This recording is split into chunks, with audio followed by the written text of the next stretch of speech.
Broadway's My Beat, from Times Square to Columbus Circle, the gaudiest, the most violent, the lonesomest mile in the world. Broadway's My Beat with Larry Thor as Detective Danny Clover.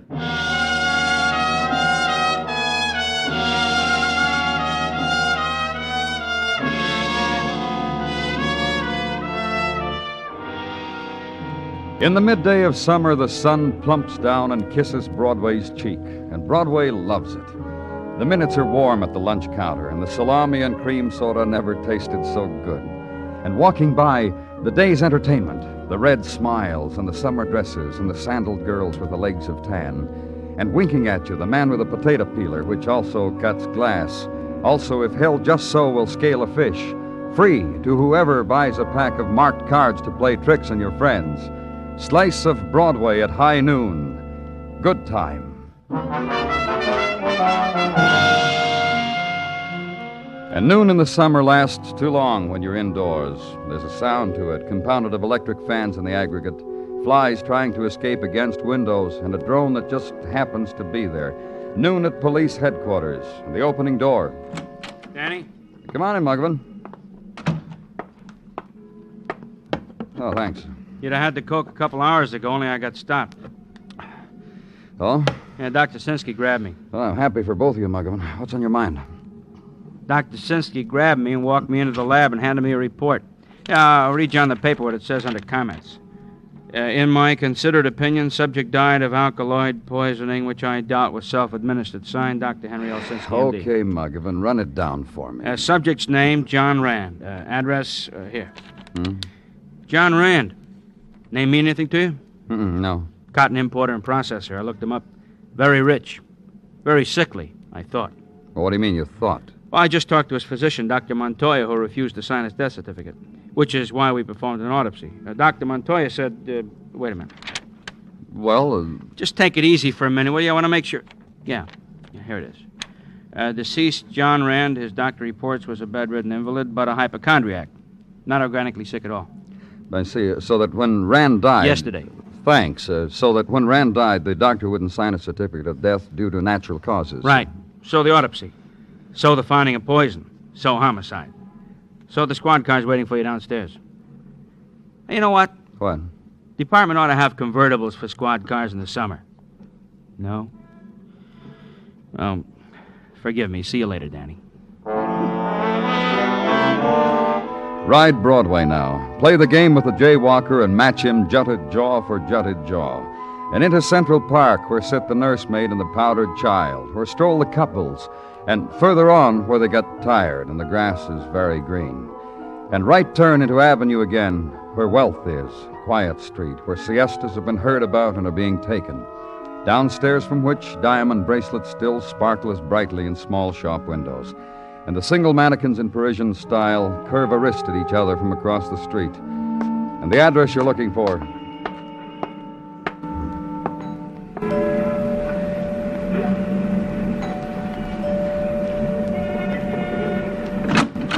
Yes? My name's Danny Clover. I'm from the police. Please. Are you Mrs. Rand? Please, there's been some trouble here. Your husband... He died yesterday. Please don't ask me to talk with you. Did your doctor, Dr. Montoya, did he tell you that your husband had been poisoned? What? Oh, didn't he tell you about an autopsy? Please come in. The word come through now. Autopsy. Yesterday, shock, and, you know, Dr. Montoya said autopsy, and I nodded, I suppose. Poison. What? Homicide. Meaning my husband was murdered. That's right. That's ridiculous. Why do you say that? Well, I didn't kill him. You hear what I said? I didn't kill him. I didn't. He's been in bed most of the time, and I'm his wife, and I was closer to him, and I fed him, and I washed him, and... Listen, I didn't kill him. Who else could have? I'm asking you a question. Dirty, stinking, rotten Who? little... I'll kill her. I'll kill her. Who are you talking about? I'm going to take a gun or a knife or whatever I can put my hands on, and I'm going to kill her. Just take it easy. Tell me who you... Ward. Ward? Bonnie Ward, his nurse. His fawning, sweet little nurse. Last month he changed his will to leave her a few $1,000. I'll kill her. Where do I find Bonnie Ward? She lives here. Did until yesterday. This was her home, you mean? Practically. She had a day off. Yes, there was a place. Apartments, something. Once or twice I picked her up there to bring her back after her day off. I'll want the address. Anything. Just so you let me get my hands on her. Anything you want.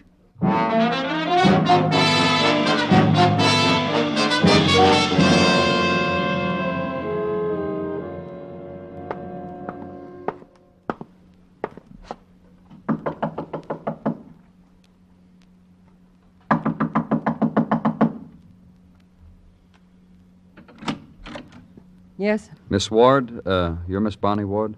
What do you want with her? I'm from the police. Leave her alone. Just leave her alone. Look, I'll say it however you want, in anger or pleading, or if you want me to, I'll beg. Leave her alone. Well? Is she here? Doesn't touch you, does it?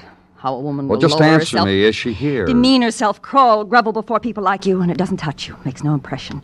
Because you're police. And a woman must scrape Let's and go bow. inside, huh? I can't reach you, can I? Of course. Let's go inside. You didn't tell me who you were. No. Whatever hurt you have about the police. It's a simple question. Who are you? Angela Kenny, age 43, 5 feet 4.5 inches in height, weight 112. And Bonnie Ward, who is a practical nurse, says I'm thin and that it's an emotional Live thing. here with Miss Ward? An emotional thing that I am skinny, that I'm eaten up with all sorts of private bitterness. Bonnie says that. And what, Miss Kenny? Bonnie says that about me. And it is Bonnie who is ill and troubled and persecuted and driven. Driven. Till one day it'll snap. Her mind will snap, and there'll be people to thank for it. You and others like you. The pursuers. The relentless ones who run after sorrow with a net. Miss Kenny, Yes? is Miss Ward here? No. Well, look if you want. Behind closed doors and in corners and under things. Look for her. I want to see how you go about it. Where is she? You won't look. She read how you found John Rand was poisoned. She went away. Fled. Somewhere. I don't know where. You understand? I don't know where Bonnie is. Sorry.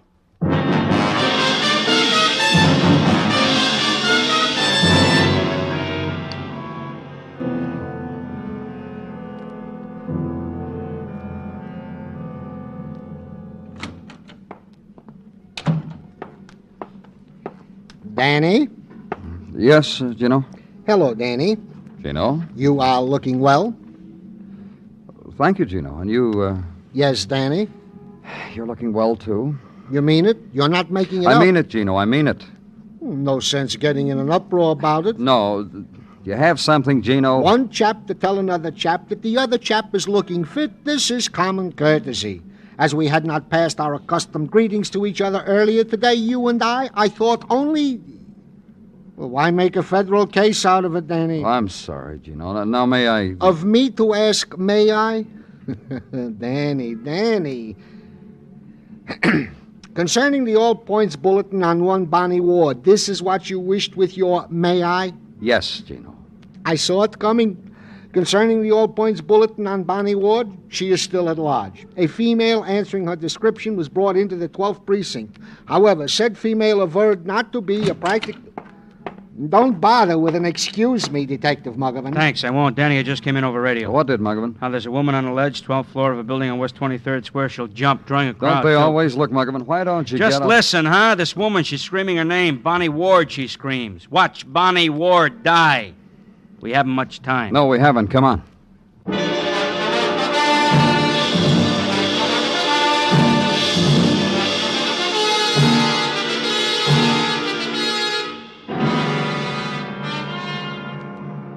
You listen to me, Bonnie Ward. You just listen. The police said I could talk to you. I don't know you, and you don't know me. But I'm a woman, and you're a woman. And I say you have no right to die. Not like that. Don't die. Well, they're having fun, huh, Danny? Help me out this window. Uh-huh. Hey, 12 stories up, Danny. The ledge the size of a plank. Now, you'll take it easy, huh? If she jumps before you get to her. Bonnie. Listen to me, Bonnie. Get away from me. No, just listen to me. You think they'll enjoy it? If I jump, just fall. Fall. Fall. They don't want you to die, Bonnie. Look at them. Look at them. And that woman. She wants me to die. You want it, don't you? I talked to your friend, your roommate. I talked to Angela Kenny. She said she needs you. She says she's unhappy without you. Angela? Angela said she needs me. She's your friend. She loves you. She doesn't want you to die. Bonnie. You're lying. No one wants me. I'm hated. Hated. Even Angela. No. Bonnie.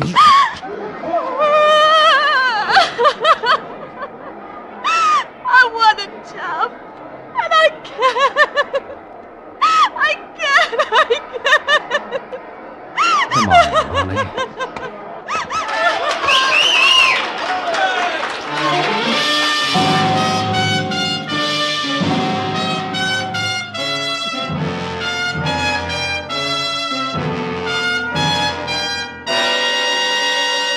You are listening to Broadway's My Beat, written by Morton Fine and David Friedkin, and starring Larry Thor as Detective Danny Clover.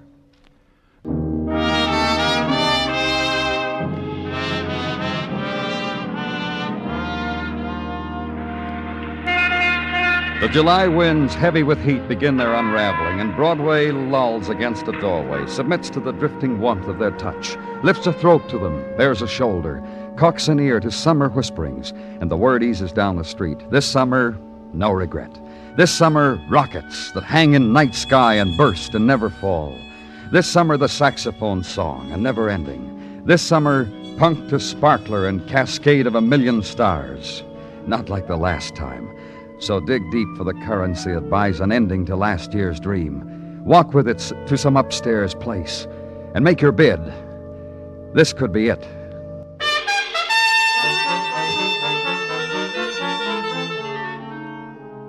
And in office at police headquarters, the summer talk also. Of a woman held on suspicion of murder. Of a woman who had tried death 12 floors above July pavements. Summer talk concerning Bonnie Ward. Psychotic hysteria, Danny. That's what Dr. Sinsky calls it. When she isn't laughing, she's crying. Then she shivers. Laughs some more. Anyway, What, Muggavan? nothing. You were going to say something. What? You just have to probe, huh? Forget it. You wanted to know what I was going to say. Forget it. I was going to say anyway. Any way you look at it, I'm sorry for her. Sorry a woman wants to kill herself. Sorry for a lot of... Well, now you know. Yeah. Anything on... I tried to get through to her. You did. So did Dr. Sinsky. So did the department psychiatrist. Bonnie Ward's going to need a lot of help. That's the consensus. You were going to check records, Margaret. Yeah, I did. I also did that little thing. Well... Yeah, we got a record on Bonnie Ward. We sure have. Charge of murder. What? February 1948. Bonnie Ward was charged and held for the murder of a man, rich man, name of Charles Raymond. Very rich man. Old. Invalid. Bonnie Ward was his private nurse. Just like with John Rand. Same kind of circumstances. Go on. Rich man died, left Bonnie Ward, was just a private nurse to him, left her $10,000 in his will. John Rand left her money, too. Mrs. Rand said a few thousand. Yeah, Bonnie must have been quite a nurse. Wouldn't you say? A two-time winner like that? Wouldn't you say? Well, what else you got? Well, this Charles Raymond, the man Bonnie took care of 5 years ago, doctor wouldn't sign his death certificate either. Call the police. Bonnie was arrested, brought to trial. Every piece of evidence they had pointed to her guilt. Still, she got off. Jury acquitted her. Danny? What? Maybe I'm crazy, huh? The heat, huh? What are you talking about? Crazy to feel sorry for a woman like Bonnie Ward. A two-time winner like that. Crazy, huh? And Muggavan doesn't wait for an answer. Throws the report on your desk. Turns, walks away from you. And for a while consider documents in the matter of the state versus Bonnie Ward. Time, February 1948. Occasion, suspected murder of an invalid. And acquittal for Bonnie Ward. And $10,000 for Bonnie Ward. And restaple the documents and file them neatly. And pick up the $4.95 Panama and the sweat-crumpled jacket. And leave.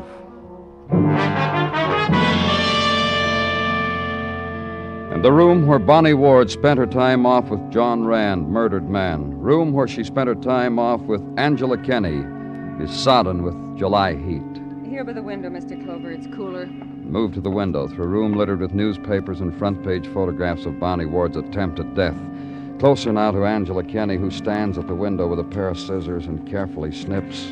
From a late edition, the 5-column photo of Bonnie Ward screaming from a building's ledge. There. It's the best of the lot, don't you think, Mr. Clover? I chose it because it was the best. Why? I don't understand. Well, I asked you why you're cutting out a news photograph of Bonnie Ward doing... I told you it was the best of the lot. Gonna enjoy it? Pin it to the wall where you can look at it any time that To remind me. To make me remember to what depths you've degraded a human being, all of you. Bonnie is a very human being, you know. And this picture will forever prove it to me. 5 years ago, she was charged with the murder of another man. Did you know that, Miss Kenny? Yes. And received $10,000 from his will, and was acquitted. And hounded and vilified and pointed out by idiots on the street who had nothing better to do than destroy. And shrieked with laughter because they recognized a woman who had been proved innocent. She had $10,000 to wave in their faces. Which she squandered. With which she tried to buy back some compassion, a little love from idiots. $10,000 squandered on filth of the streets. $10,000 to buy herself a husband. What? A husband. A man who grinned at her, who had wavy red hair, who was younger than Bonnie. You know him? Bonnie told me about him. Told me about Tom Pryor, husband, her lost husband. Told me how he and I had so much in common. No use for the police, for instance, and the kind way we reacted when Bonnie felt very low. And surely you don't wish to prolong this, Mr. Clover? And why don't you just go? Name, Tom Pryor. Description, red-headed and no use for the police. Implication, police record. So run it through the IBM at records and come up with a punched card, which in translation means this. Age 34, 5 feet 9 1/2. Profession chauffeur, one-time driver of racing cars. Red hair, ruddy complexion, distinguishing marks, none. Last known address, Hotel Lorenzo, a flea bag in the Bowery. List of arrests, May 1950, disturbing the peace, fined $50, 60 days in lieu of fine. March 1952, drunk and disorderly, 30 days. April 1953, drunk, disorderly, vagrancy, 90 days. What else? Place of each arrest, bar attached to Hotel Lorenzo on Mott Street. That's about all.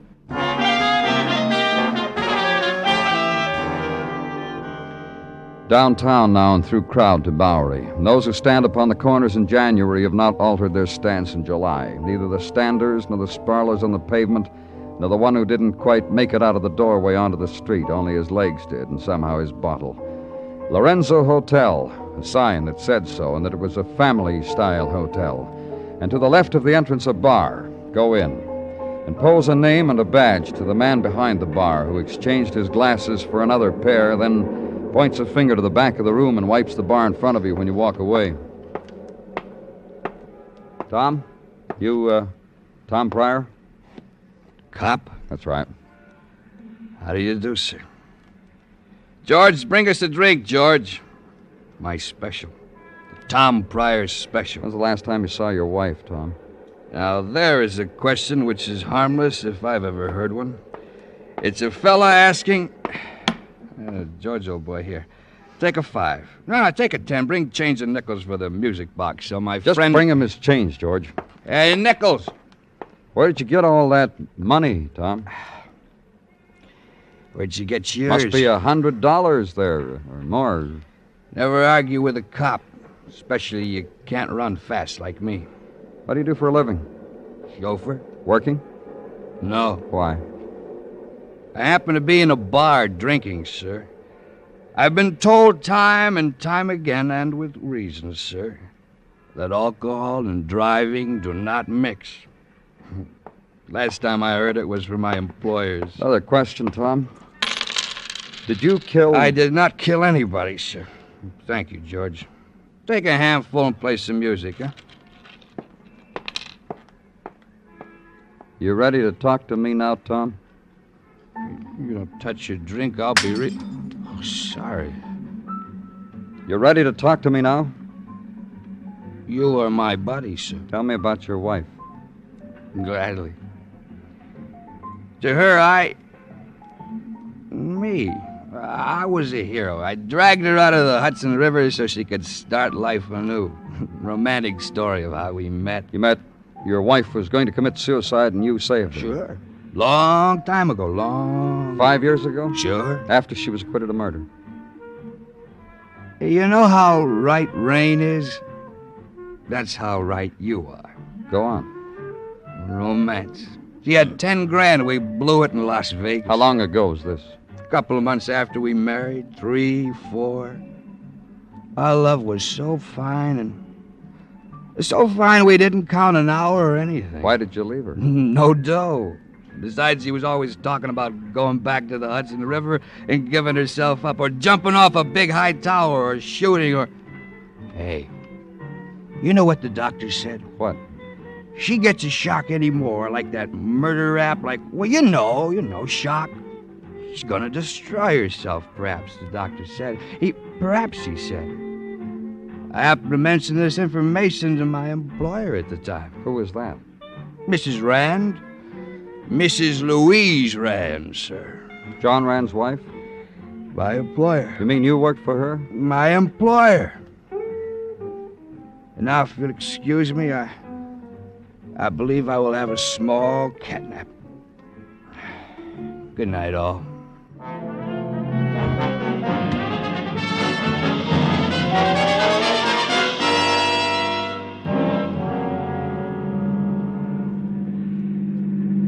How do you feel, Tom? Better? Ask you something? What? Did you get any answers out of me when I was woozy? What kind of answers? You're not stupid. What are you trying to tell me, Tom? You're not stupid, that's all. And you're gonna turn right now, aren't you? Uh-huh. Figure. And stop right here. You don't have to hold on to me.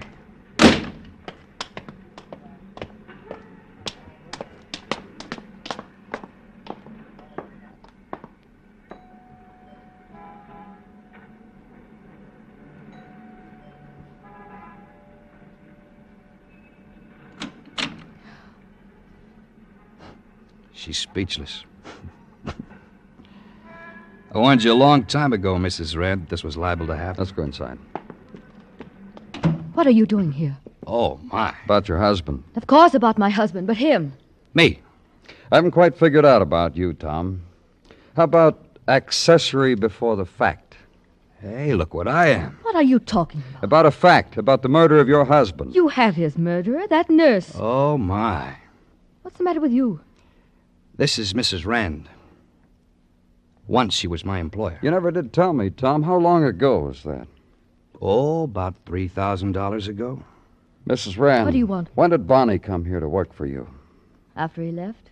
After Tom, then his wife came to nurse my husband. That's right, Mrs. Rand. But when he worked here, Tom told you about his wife. Oh, here we get on thin ice, Mr. Clover. I just happened to mention to the lady here that once my wife was tried for murder. And wasn't it a coincidence that this lady here had a sick husband who needed care, and my wife was a nurse? And how the situation was the same. Did you convince your husband, Mrs. Rand, to leave Bonnie some money? I could kill you, Tom. I sure understand why you feel like that. So Tom told you all this, Mrs. Rand. You were a woman with a wealthy husband, a husband who was too much trouble. I just told the lady here how Bonnie, that's my wife, Bonnie, how she was mixed up in a situation. That's all. Did you suggest to her that if your wife was mixed up in another situation just like it, her whole history would be dug out again? And it seems to me that this here lady suggested that herself. This lady here said my wife would have a hard time getting off a second time. I really don't know what she was talking about. You're doing real well, Tom. Thank you. Now, tell the man what else you told me about your wife. How she would kill herself if she ever got into trouble again. Did you happen to mention that to him? I know about that. You've been drunk, haven't you, Tom? Yes, ma'am. And you told him everything, didn't you? Yes, ma'am. And you think you're going to blame it all on me? I'm sure gonna try to, ma'am.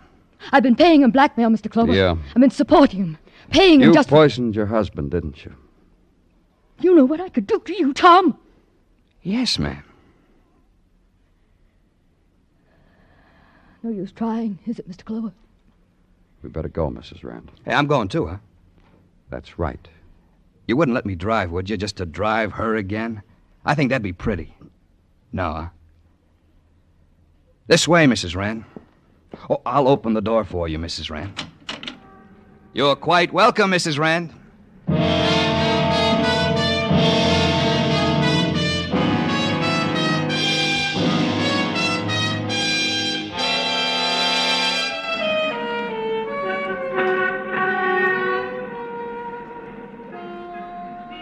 In the minutes before dawn, Broadway lies huddled in a dreamless sleep.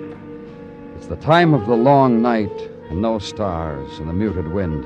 And from far away, listen, the whispers gather and take away the night. It's Broadway, the gaudiest, the most violent, the lonesomest mile in the world. Broadway, my beat.